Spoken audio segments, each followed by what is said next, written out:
Tip sa mid, huwag kang mag-mid. Pero para pa yung mga mid dito, parang sacrificial ano sila, role.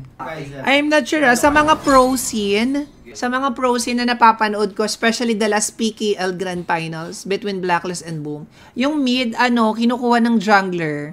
Parang kumpara sa ML, yung mid dito, parang ayun yung XP lane. Binibigay nila sa assassin jungle yung yung lane nila. Tapos ang ginagawa ng mga mid lane, sila, sumasama na lang sila sa duo bot or sa farm lane, pinoprotektahan na lang nila. Literal na ang dito, ang base ang mga napapanood ko, parang literal na jungle talaga dapat ang palong-palo. Hindi ba sila magagap? Sakripisyo talaga sila. Sakripisyo talaga sila. Base na napapanood ko I'm not sure kung ganun talaga.